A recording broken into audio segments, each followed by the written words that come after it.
রাওয়ালপিন্ডি টেস্টে ঐতিহাসিক জয় পেয়েছে বাংলাদেশ। পাকিস্তানকে ১০ উইকেটের বিশাল ব্যবধানে হারিয়েছে টাইগাররা।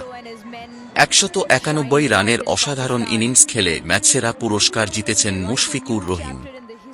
ম্যাচসেরার পুরস্কার হিসেবে পাওয়া অর্থ বন্যার্তদের দান করেছেন মিস্টার ডিপেন্ডেবল। সময়টা ২০০৩ সালের সেপ্টেম্বর মাস। ক্রিকেটে তখন আনকোরা এক দল বাংলাদেশ। পাকিস্তানের মুলতানে স্বাগতিকদের বিপক্ষে টেস্ট খেলতে নেমেছিল টাইগাররা।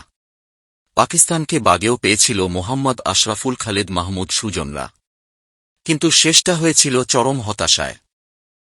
ওয়ানডে ও টি-20 মিলে পাকিস্তানকে এর আগে বাংলাদেশ হারিয়েছে ৮ ম্যাচ, বাকি ছিল শুধু টেস্ট। রাওয়ালপিন্ডিতে সিরিজের প্রথম টেস্টে এবার সেই অপেক্ষা ফুরোনোর কাছাকাছি বাংলাদেশ। ড্রয়ের পথে যাওয়া টেস্টে প্রাণ ফিরিয়ে এনেছে বাংলাদেশের বোলাররা। পঞ্চম দিনে পাকিস্তানের ৯ উইকেট তুলে নিয়েছে টাইগার বোলাররা। এতেই ১৪৬ রানে অল আউট হয়েছে পাকিস্তান। মাত্র ২৯ রানের লিড পেয়েছে তারা।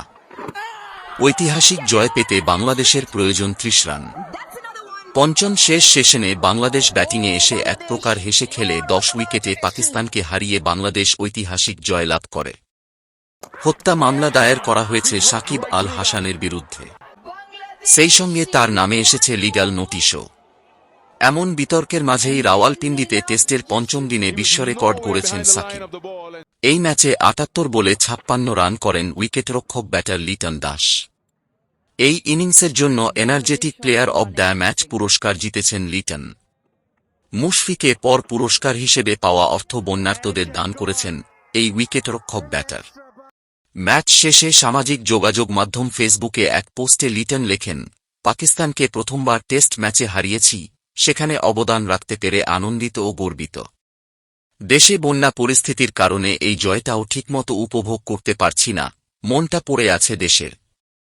ঐতিহাসিক জয়ের পর পুরস্কার বিতরণী অনুষ্ঠানে কথা বলতে আসেন অধিনায়ক শান্ত। এই টেস্ট উইনটা আপনি কাকে ডেডিকেট করবেন? এই টেস্টটা বৈষম্য বিরোধী ছাত্র জনতা আন্দোলনে যারা প্রাণ হারিয়েছেন, এই জয়টা তাদেরকে উৎসর্গ করেছে এবং তাদের জন্য টিমের পক্ষ থেকে অনেক অনেক দোয়া। এবং তাদের ফ্যামিলিতে আমার মনে হয় অনেক টাফ টাইম গিয়েছে। আশা করছি যে এই জয়টা দিয়ে তাদের মুখে একটু হলেও হাসি আসবে। এ সময় বৈষম্য বিরোধী ছাত্র আন্দোলনে নিহতদের জয় উৎসর্গ করে টাইগার অধিনায়ক বলেন, আমরা আজকের এই জয় বৈষম্য বিরোধী ছাত্র আন্দোলনে যারা প্রাণ হারিয়েছেন তাদের জন্য উৎসর্গ করছি।